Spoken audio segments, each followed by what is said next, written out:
بسم الله الرحمن الرحيم. توكلت على الحي الذي لا يموت والحمد لله ولا حول ولا قوة إلا بالله العلي العظيم وصلى اللهم وسلم على من لا نبي بعده. walaalaha islaamka ah gaar ahaan Soomaali Maxamed meel kasta dunida daafeeda ka joogtaan salaan gumeed salaan kal iyo laba salaanta islaamka aan idinku salaamaya. Assalaamu calaykum wa rahmatullahi ta'ala wa barakaatuh. waa walaalkiina waa wiilkiina siyaata wana aadan waad aalaaba ka warqabtaan inuu yahay musharax u tartamaya qabashada xilka xildhibaannimo ee golaha shacabka dowladda federaalka Soomaaliya. doorashadan fooda nagu soo haysa duu Allah idmo saad la socotaan war saxaafadeedkeeni kan ka horreeyay wuxuu daaranaa baaqi aan u diraynay madaxda waddanka Soomaaliya ee ku shirsaneed Samareeb 4 oo ugu horreeyay madaxweynaha dowladda federaalka mudane Maxamed Cabdullaahi Farmaajo iyo madaxda dowladaha xubnaha ka ah dowladda federaalka iyo gudoomiyaha gobolka Banaadir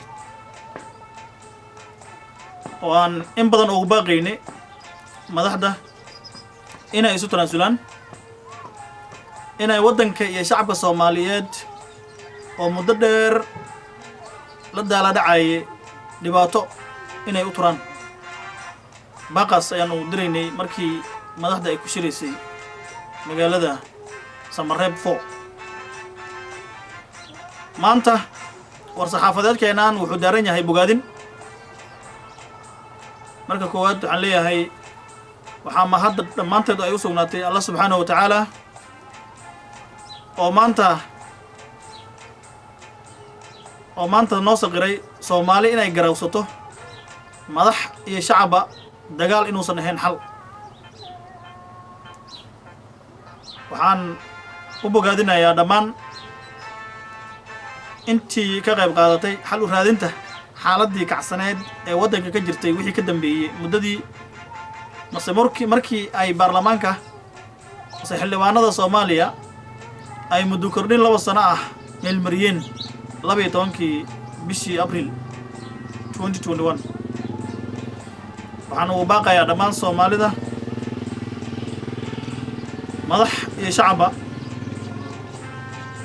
inay ka shaqeeyaan nabadda xasiloonida nidaamka dowladnimada in loo hoggaansamo wada noolaanshaha shacabka in laga shaqeeyo dhammaan Soomaali idilkeed madax iyo shacaba inay ka hortagaan wax kasta oo keeni kara dagaal khalalaaso barakac xasilooni darri burbur iyo dhibaato. waxaan wada ognahay 30 sano ee la soo dhaafay Soomaali waxay la daala dhacaysay dhibaato. waan wada ognahay in badan oo Soomaalida kamid ah maanta inay daafaha adduunka ay ku yihiin quxuti si marka dadkaas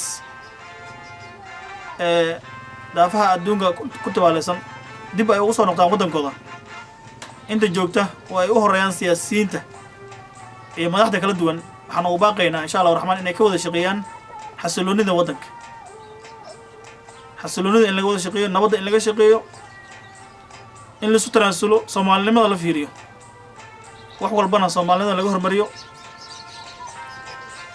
nabad la'aanteeda horumar lama gaaro. waa tahay Soomaali kuma mahday nabada naas la nuuga leh. Soomaaliye nabad ay danta noogu jirtaa nabad in laga wada shaqeeyaan ugu baaqaya Soomaali idilkeed meel walba ay dunida daafeeda ka joogto. ugu dambeyn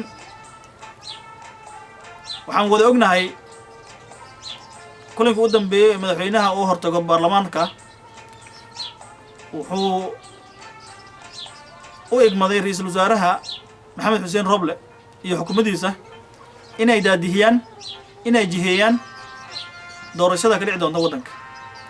marka waxaan Allah subxaanahu wa ta'ala ka rajaynayaa insha Allah raxmaan inuu xilkaas Ilaahay u fududeeyo inuu Ilaahay ku ceebeynin ayagana ay noqdaan kuwa waajibaadkooda u guta si ay ku dheehan tahay Soomaalinimo cadaalad xilkasnimo karti iyo hufnaan allana waxaa leeyahay mar labaad iyo mar saddexaadba xilkaas culus aad qaadeen waajibaadkaas idin saaran alle idinkuma ceebeeyo soomaali ha noolaato wabilaahi tawfiiq asalaamu calaykum waraxmatullahi tacaala wabarakaatu